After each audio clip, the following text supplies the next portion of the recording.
l'Afrique.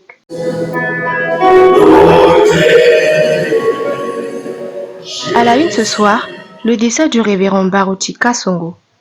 Les pasteurs de Brazzaville, confessant le message de William Marion Branham, se sont réunis ce samedi dans la capitale congolaise.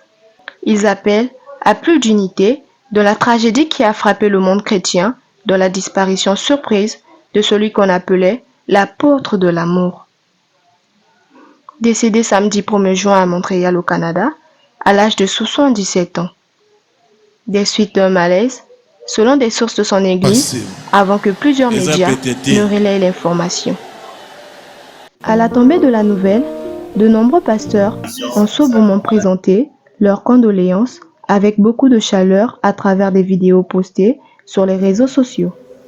La réunion a commencé dans un moment solennel où le public venu nombreux a observé 1 minute de silence suivie d'une prière avant d'engager le problème de fond. Devenu pasteur depuis 1990 de l'église de Regini, après un vote qu'il remportera majoritairement, le défunt avait effectué de nombreux voyages à Brazzaville, où il sera, selon de plusieurs témoins, une figure emblématique à travers des enseignements surnaturels qui serviront de tremplin au réveil de Brazzaville. Réunis à 9h dans l'église Sion Tabernacle, située dans le quartier Diata. Les pasteurs de la plus grande ville du Congo ont discuté autour d'un seul point à l'ordre du jour, soutien aux frères et sœurs de l'église de Kinshasa. Présidée par le pasteur Massombi, la réunion a commencé par la prière pour rendre grâce à Dieu, le Père de tous, et le tout dans une fraternité visible. Des accolades par ici et par là, avant qu'une minute ne soit observée. Pasteurs du message de William Marion Branham au Congo-Brazzaville ont tenu une réunion samedi 8 juin 2024 en marge du décès du révérend Baruti Kasongo. À l'issue de cette rencontre, il a été décidé d'un culte unique vendredi 14 juin de 21h à l'aube, en annulation des cultes dans leurs églises respectives pour honorer la mémoire de celui qui avait un ministère sans frontières et qui était considéré à Brazzaville comme le porteur du réveil. Après un vote majoritaire contre 3 votants, l'assistance a décidé d'un montant de cotisation à hauteur de 20 000 ou plus par chaque église. C'est le montant initial pour tous les cas, pour ne pas tomber dans le piège de 2 poids et de 2 mesures. Donnons la réponse à la question du pasteur Ludovic et du pasteur Kevin Baki sur la tenue d'une veillée de Brazzaville. Les votants par une majorité absolue ont choisi l'église, la parole faite chère, pour abriter. Pour mener à bien des missions qu'ils se sont confiées, un comité d'organisation a été mis en place. Enfin, Brazzaville aura une représentation à Kinshasa, composée de 10 membres, en majorité d'anciens pasteurs. La délégation aura la mission de présenter les condoléances et leur contribution financière à la famille chrétienne éprouvée. La contribution retenue par pasteur ou église est de 20 000 francs et plus. Le lieu retenu pour la veillée, c'est la parole faite chez le tabernacle. La date retenue pour la veillée, c'est la nuit du vendredi 14 au samedi 15 juin, à partir de 20h jusqu'à l'aube. 2 trésoriers ont été nommés pour gérer la partie financière de l'organisation, le pasteur Arnaud et le pasteur Jodel Moula. Il y a 2 comités qui ont été constitués. Le premier comité, c'est le comité d'organisation de la veillée, qui est composé du pasteur Massandi, pasteur Timothée, pasteur Tanguy, pasteur Arnaud, pasteur Kegolo, pasteur Paul Oumaba, pasteur Ludovic Passy, et aussi le pasteur Arnaud et le pasteur Jodel. Le deuxième comité qui a été constitué, c'est le comité pour organiser la traversée. Il y a le pasteur Massoni, le pasteur Timothée, le pasteur Tanguy, le pasteur Kebolo, le pasteur Jodel, le pasteur Jean Bernard, le pasteur Henri Mariana, le pasteur Tita Daniel, le pasteur Patiana et le pasteur Kevin Baki. Voilà en grande ligne ce qui a été retenu. Le tout s'est achevé par une prière dans une ambiance fraternelle bon enfant. Bon, les impressions sont bonnes.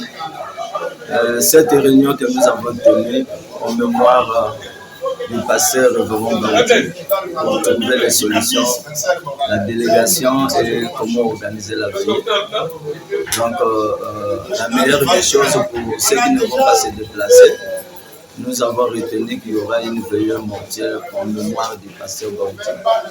C'est à la parole fétichère le vendredi 14.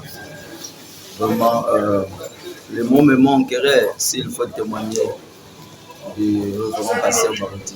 Mais le Seigneur a décidé, le Seigneur a donné et le Seigneur a répondu. Et ça nous soit donné.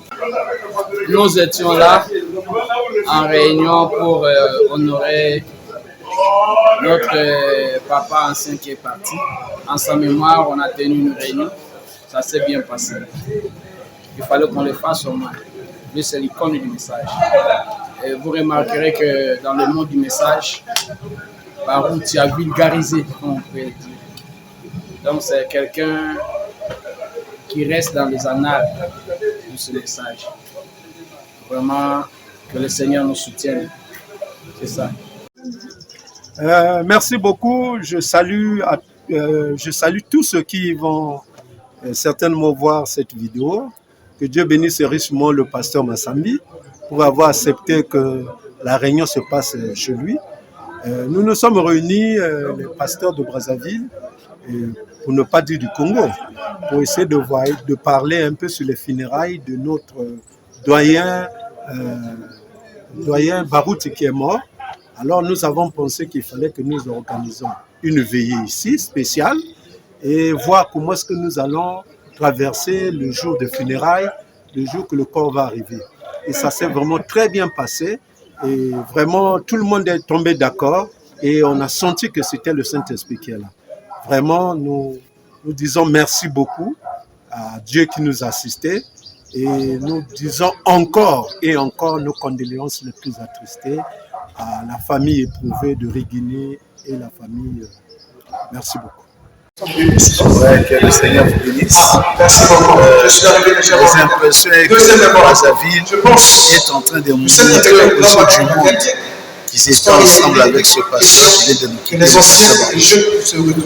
Nous nous retrouvons en lui. Voilà, nous voulons exprimer en traversant un peu par nos cotisations une mobilisation générale. Pour dire que Kinshasa n'est pas seul, nous sommes leurs propres frères de tout près. Voilà ce que je voulais dire. Que Dieu vous bénisse. Ok, mais les impressions sont tellement positives que je loue cette initiative. Je pense que c'est une réunion formatrice, c'est une réunion culturelle. Nous avons perdu un doyen. Moi, je l'ai appelé vraiment un monument. C'est une grande personnalité de la religion chrétienne qui a impacté vraiment nos vies. Et on a de ceux qui n'ont pas encore parlé avec lui et qui ont prévu de parler. Alors son départ qui est vraiment une grande douleur pour nous nécessitait une organisation de la part du corps pastoral du Congo pour aussi donner notre amène association. Alors c'est ce qui a été fait dans l'unanimité. Nous avons eu à voter tout ce qui doit donc faire partie des obsèques et des funérailles. Je pense que nous serons donc représentés à Kinshasa comme il se doit. Alors tous les pasteurs réunis ici, et nous sommes en train donc de nous retrouver et puis de faire partie en fait de ce programme. Merci beaucoup.